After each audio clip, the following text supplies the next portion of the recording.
ಖುಷಿ ಬಿಟ್ಟು ಈಗ ನಮ್ಮ ಥರ್ಡ್ ನಾಲ್ಕು ಮನೆಯಿಂದ ನಮ್ಮ ವಿವಾಹ ಮಿತ್ರರಂದ್ರೆ ಸ್ವಲ್ಪ ಸಂತೋಷದಿಂದ ತಂಗಿ ಬಗ್ಗೆ ಒಂದು ಮಾತು ಹೇಳೋರು, ಅವ್ರ ಅತ್ತೆ ಅಭಿಮಾನದಿಂದ ನಮ್ಮ ಪತಿ ಬಗ್ಗೆ ಒಂದು ಮಾತು ಹೇಳಿ ಆಗ ಆ ನಿಜವಾದ ಚಿಗುರು ಸರ್ ಅವ್ರ ಮನೆಯೊಳಗೆ ಒಬ್ಬ ಗುರು ಬಂದಾಗ ಊಟಕ್ಕೆ ನೀಡು ಅಂತ ಹೇಳಿದ್ರು ಅವರು.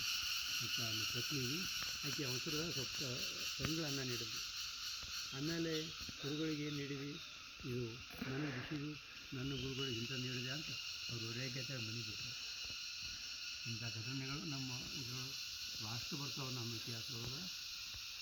ಈ ಸತಿಪತಿಗಳ ವಿಷಯದೊಳಗೆ ಅವರು ಹೆಂಗೆ ಸ್ವಂತ ಮಾಡ್ತಾ ಯೋಗ ಸಾಧನ ಮಾಡಿ ಆಧ್ಯಾತ್ಮಿಕ ಸಾಧನ ಮಾಡಿ ದೇವರ ಸಾಕ್ಷಾತ್ಕಾರ ಮಾಡ್ಕೊಂಡು ಅನ್ನೋದು ತಿಳ್ಕೊಂಡ್ರೆ ಭಾಳಷ್ಟು ಉದಾಹರಣೆಗಳು ನಮ್ಗೆ ಸಿಗ್ತಾವೆ, ಭಾಳಷ್ಟು ಉದಾಹರಣೆಗಳು ಸಿಗ್ತಾವೆ.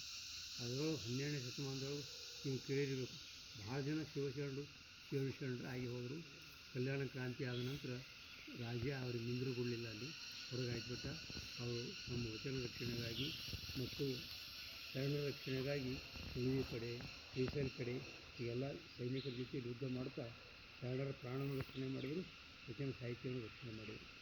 ಅಂಥದ್ರೊಳಗೆ ಬರೇ ಸಾಮಾನ್ಯ ಕಷ್ಟದೊಳಗೆ ದುಃಖದೊಳಗೆ ಇದ್ದವರು ಅದು ತಾಳ್ಕೊಳ್ಳಾರ್ದೇ ಗುರುಗಳ ಕಡೆ ಬಂದು ನಮ್ಮ ದುಃಖ ನೀವೇನು ಇದನ್ನು ಮುಕ್ತ ಮಾಡಿ ಅಂತ ಹೇಳೋರು ಸಿಗ್ತಾರೆ.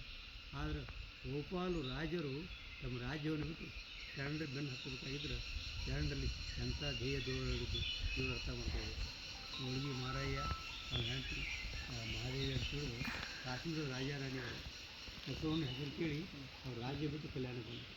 ಒಂದು ಸಲ ಕಲ್ಯಾಣಕ್ಕೆ ಬಂದವರು ತಮ್ಮ ದೇಶ ಕಾಶ್ಮೀರ ಅಂತ ಹೊರಳಿ ಸಹಿತ ಹೋಗಲಿಲ್ಲ.